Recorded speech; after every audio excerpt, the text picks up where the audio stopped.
ಒಂದು ನಿಮಿಷ ಯಡಿಯೂರಪ್ಪನವರು ಮಾತಾಡ್ತಾರೆ ಡಾಕ್ಟರ್ ಮಂಜುನಾಥ್ ಅವರ ಭೇಟಿಯ ನಂತರ. ಲಕ್ಷಾಂತರ ಜನರಿಗೆ ಏನು ಆಸ್ಪತ್ರೆಯಲ್ಲಿ ಅವರ ಪ್ರಾಣವನ್ನು ಉಳಿಸಿದಾರೋ ಅಂತ ಒಬ್ಬ ಹಿರಿಯ ವ್ಯಕ್ತಿ ಇವತ್ತು ಭಾರತೀಯ ಜನತಾ ಪಾರ್ಟಿಗೆ ಸೇರಿ ಮುಂದಿನ ಲೋಕಸಭಾ ಚುನಾವಣೆಗೆ ಸ್ಪರ್ಧೆ ಮಾಡೋರಿದ್ದಾರೆ. ಅವ್ರಿಗೆ ಬಹುಶಃ ಅಂಥ ವ್ಯಕ್ತಿಗಳು ಚುನಾವಣೆಗೆ ನಿಂತಾಗ ಸರ್ವಾನುಮತದಿಂದ ಆಯ್ಕೆ ಮಾಡಿ ಕಳಿಸ್ಕೊಡ್ಬೇಕಾದಂಥ ಒಬ್ಬ ಹಿರಿಯ ವ್ಯಕ್ತಿ. ಚುನಾವಣೆ ರಾಜಕಾರಣ ಅನಿವಾರ್ಯ. ಅವರಿವತ್ತು ಬಂದದ್ರಿಂದ ನಮ್ಮ ಪಕ್ಷಕ್ಕೆ ದೊಡ್ಡ ಶಕ್ತಿ ಕೊಟ್ಟಂತಾಗಿದೆ. ನರೇಂದ್ರ ಮೋದಿ ಅವ್ರ ಜೊತೆಗೂ ಸಹ ಮೊನ್ನೆ ಈ ಥರ ಅವ್ರು ಸೇರ್ತಿರೋದ್ರ ಬಗ್ಗೆ ತುಂಬ ಅವ್ರು ಸಂತೋಷ ಪಟ್ಟರು. ಈಗ ಬರ್ತಾ ಇದ್ದಾರೆ, ಸೇರ್ತಾ ಇದ್ದಾರೆ, ಲೋಕಸಭೆಗೆ ನಿಲ್ತಾ ಇದ್ದಾರೆ ಅಂತ ಹೇಳಿದಾಗ ಭಾಳ ಅವರು ಅಮಿತ್ ಶಾ ಅವರು ಭಾಳ ಸಂತೋಷ ಪಟ್ಟರು. ಅಂಥ ಒಬ್ಬ ಹಿರಿಯ ವ್ಯಕ್ತಿ ಇವತ್ತು ನಮ್ಮ ಪಕ್ಷಕ್ಕೆ ಸೇರ್ತಾ ಇರುವಂಥದ್ದು ತುಂಬ ಸಂತೋಷ ಸಂಗತಿ. ಅವರಿಗೆ ಈ ನಾಡಿನ ಜನರ ಪರವಾಗಿ, ಪಕ್ಷದ ಪರವಾಗಿ ಅವ್ರನ್ನ ಸ್ವಾಗತ ಮಾಡ್ತೇನೆ. ಅವರು ನಿಮ್ಮ ಕುರಿತು ನಾಡಕ್ಕೆ ಮಾತಾಡ್ತಾರೆ. ನಾನು ಸುದೀರ್ಘವಾಗಿ ಈ ಹೃದ್ರೋಗ ಕ್ಷೇತ್ರದಲ್ಲಿ, ವೈದ್ಯಕೀಯ ಕ್ಷೇತ್ರದಲ್ಲಿ ಒಂದು ಕ್ರಾಂತಿಕಾರಿ ಬದಲಾವಣೆಯನ್ನ ತಂದಿದ್ದೀವಿ. ಅದರಲ್ಲೂ ಕೂಡ ಬಡವರಿಗೆ, ನಿರ್ಗತಿಕರಿಗೆ, ಕೂಲಿ ಕಾರ್ಮಿಕರಿಗೆ ಕೈಗೆಟುಕುವ ದರದಲ್ಲಿ ಹೃದ್ರೋಗ ಚಿಕಿತ್ಸಾ ವ್ಯವಸ್ಥೆ ಸಿಗುವಂಥ ಒಂದು ಈ ದೀರ್ಘಕಾಲದ ಅನುಭವದಲ್ಲಿ ಇವತ್ತು ನಮ್ಮ ನಾಡಿನ ನೆಚ್ಚಿನ ಪ್ರಧಾನಮಂತ್ರಿಗಳಾದಂಥ ನರೇಂದ್ರ ಮೋದಿಯವರು ಕಳೆದ ಇದು ಹ್ಯಾಟ್ರಿಕ್ ಎಲೆಕ್ಷನ್ ಅಂತ ಹೇಳಬೇಕಾಗುತ್ತೆ. ಈಗ ಬರ್ತಾ ಇರೋದು ಹ್ಯಾಟ್ರಿಕ್ ಎಲೆಕ್ಷನ್. 2014 ಆಯಿತು, 19 ಆಯಿತು, ಈಗ 2024ರಲ್ಲಿ. ಸೊ ಅವರ ನಾಯಕತ್ವದಲ್ಲಿ ಇವತ್ತು ದೇಶ ಆರ್ಥಿಕವಾಗಿ ಮತ್ತು ಎಲ್ಲ ಕ್ಷೇತ್ರಗಳಲ್ಲೂ ಕೂಡ ಇವತ್ತು ಭಾರತ ದೇಶಕ್ಕೆ ಇವತ್ತು ಅಂತಾರಾಷ್ಟ್ರೀಯ ಮಾನ್ಯತೆ ಸಿಗುವ ಮಟ್ಟದಲ್ಲಿ ಇವತ್ತು ಕೆಲಸ ಆಗ್ತಾ ಇದೆ. ಅದರಲ್ಲೂ ಕೂಡ ಸನ್ಮಾನ್ಯ ನರೇಂದ್ರ ಮೋದಿ ಅವರ ಸರ್ಕಾರ ಹೆಚ್ಚು ಸಾಧಕರಿಗೆ ಮತ್ತು ಪರಿಣತರಿಗೆ ವಿಶೇಷವಾದಂತಹ ಪ್ರೋತ್ಸಾಹವನ್ನು ಕೊಡ್ತಕ್ಕಂಥ ಕೆಲಸವನ್ನು ಅವರು ಮಾಡ್ತಾ ಇದ್ದಾರೆ. ಸೊ ಹಾಗಾಗಿ ನಾನು ಈ ಲೋಕಸಭಾ ಚುನಾವಣೆಯನ್ನು ಇವತ್ತು ಎದುರಿಸ್ತಾ ಇದ್ದೇನೆ. ಹೀಗಾಗಿ ನಾವು ಕಪಲ್ ಆಫ್ ಡೇಸಲ್ಲಿ ಈ ಪಕ್ಷಕ್ಕೆ ಈಗ ಆಲ್ರೆಡಿ ನಾವು ಇದ್ದೇವೆ. ಸೊ ಅಧಿಕೃತವಾಗಿ ಇನ್ನೊಂದು 2-3 ದಿವಸದಲ್ಲಿ ಅದ್ರ ಬಗ್ಗೆ ಸೇರ್ತೇವೆ. ನಾಳೆ ಸೇರ್ಪಡೆ ಇದೆ ಸರ್? ನಾಳೆ ಇಲ್ಲ, ಈಗ ಆಲ್ರೆಡಿ ಸನ್ಮಾನ್ಯ ನಮ್ಮ ಹಿರಿಯ ನಾಯಕರಾದಂಥ ಸನ್ಮಾನ್ಯ ಯಡಿಯೂರಪ್ಪನವರ ಜೊತೆ ನಾವು ಆಲ್ರೆಡಿ ಚರ್ಚಿಸಿದ್ದೇವೆ. ಸೊ ಹಾಗಾಗಿ ಇದು ಮಾಡಿ ಸರ್, ಕ್ಷೇತ್ರದ ವಿಚಾರದಲ್ಲಿ ಏನಾದ್ರು ಅಂತಿಮ ನಿರ್ಧಾರ ತಗೊಂಡಿದ್ದೀರಾ? ಆಮೇಲೆ ರಾಜಕೀಯ ಅನ್ನೋದು ಸರ್ ನಿಮಗೆ ಹೊಸತು.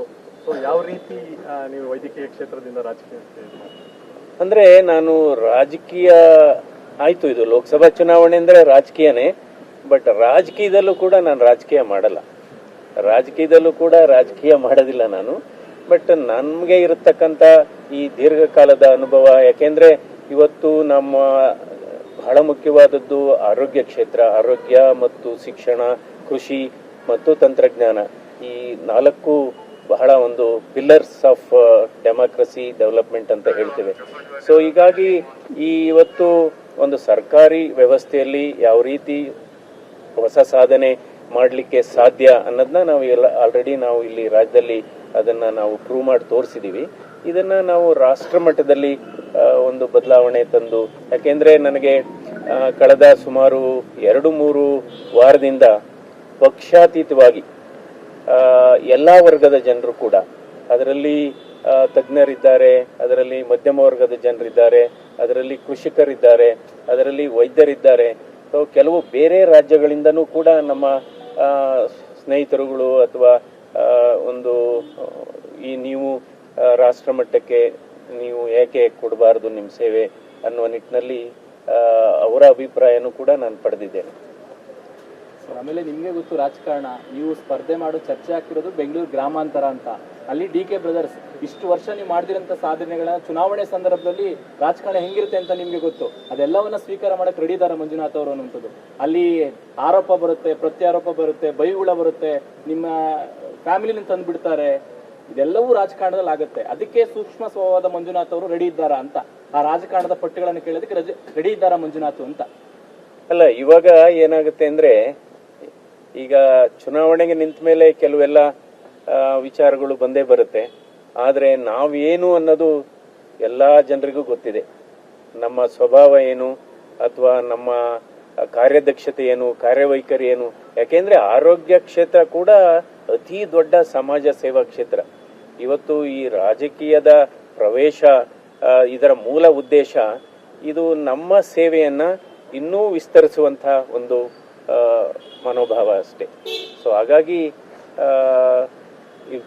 ಇದೆಲ್ಲ ಏನಾಗುತ್ತೆ ಅಂದ್ರೆ ಈ ಚುನಾವಣೆ ಪ್ರಕ್ರಿಯೆ ಸಹಜವಾಗಿ ನಿಮ್ಗೆಲ್ಲ ಗೊತ್ತಿದೆ ಯಾವ ರೀತಿ ಎಲ್ಲ ನಡೆಯುತ್ತೆ ಅಂತ.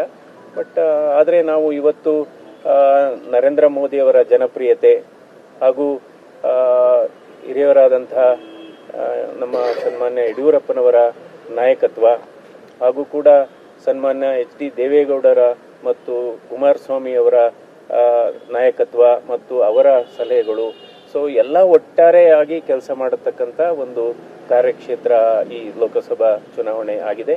ಸೊ ಹೀಗಾಗಿ ಎಲ್ಲ ರೀತಿ ಎದುರಿಸಲಿಕ್ಕೆ ಮಾನಸಿಕವಾಗಿ ಕೂಡ ಸಿದ್ಧನಾಗಿದ್ದೇನೆ. ಸದಾನಂದ ಗೌಡ್ರಿಗೆ ಹೈಕಮಾಂಡ್ ಅಲ್ಲ